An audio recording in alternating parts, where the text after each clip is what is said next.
Hey ho! Hello students! I hope all of you are doing amazing. So, for today's material, we are going to learn about present continuous tense. What is present continuous tense? The present continuous tense is used for actions happening now or for an action that is unfinished. This tense is also used when the action is temporary. Jadi, present continuous tense digunakan untuk peristiwa-peristiwa yang terjadi sekarang atau untuk peristiwa yang belum selesai atau kegiatan yang belum selesai. Tense ini juga digunakan saat peristiwa atau kegiatan itu bersifat temporary atau bersifat sementara. How to form the present continuous tense? Bagaimana cara kita membentuk atau merangkai kalimat present continuous? Nah, berikut ada rumus dan juga contohnya. Untuk kalimat positive or affirmative, rumusnya adalah subject plus be, yaitu is or am or are, plus present participle atau verb ing. Nah, contohnya adalah she is smiling, dia sedang tersenyum. We are playing orchestra, kita sedang memainkan orkestra. And the next one, for the negative form, the formula is subject plus be or is or am or are plus not plus present participle or verb ing. Jadi rumusnya adalah subjek yang ditambahkan oleh be, yaitu merupakan is atau am atau are, kemudian not, dan juga ditambahkan dengan verb ing. Contohnya adalah she is not smiling. Dia sedang tidak tersenyum. We are not playing orchestra. Kita tidak sedang bermain orkestra. And the next one is for the interrogative form atau bentuk kalimat pertanyaan. The formula is be, is, am, or are plus subject plus present participle. Jadi rumusnya adalah be, is, am, atau are, kemudian diikuti oleh subjek, kemudian diikuti juga oleh verb ing-nya. Nah, contoh kalimatnya adalah is she smiling? Apakah dia sedang tersenyum? Are we playing orchestra? Apakah kita sedang memainkan orkestra? And for the next one is the functions of the present continuous tense. The first function is to describe an action that is going at this moment. Untuk menjelaskan suatu peristiwa atau kegiatan yang sedang terjadi tepat pada saat ini. Contohnya, you are using the internet.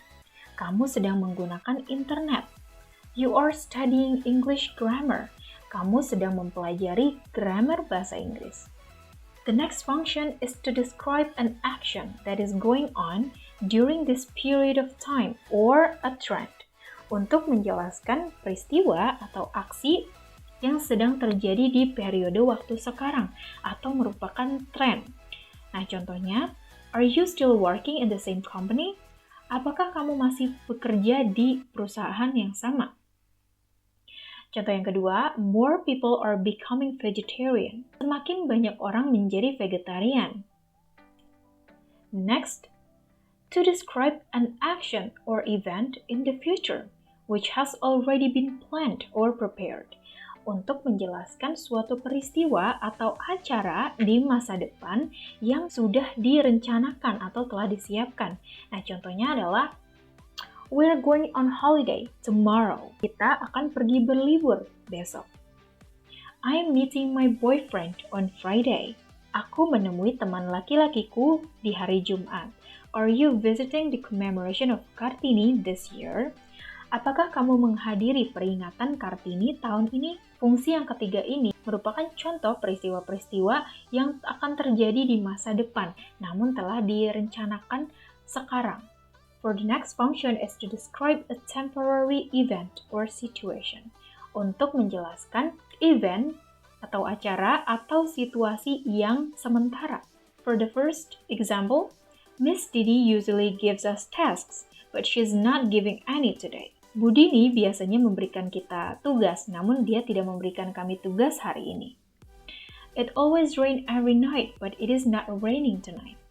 Biasanya selalu hujan setiap malam, tapi tidak untuk malam ini. Nah, untuk fungsi yang keempat ini menjelaskan situasi-situasi di mana hal tersebut merupakan hal yang sementara atau tidak terjadi secara terus-menerus.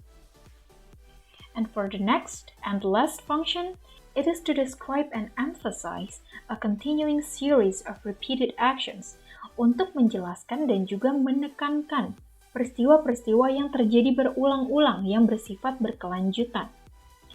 Contohnya, me and my sister are always arguing.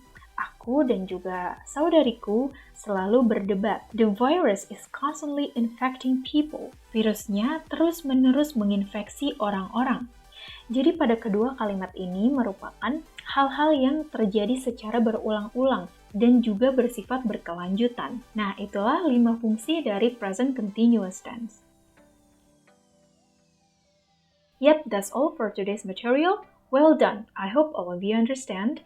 Thank you for your attention. I hope all of you stay healthy and happy. Wash your hands and see you.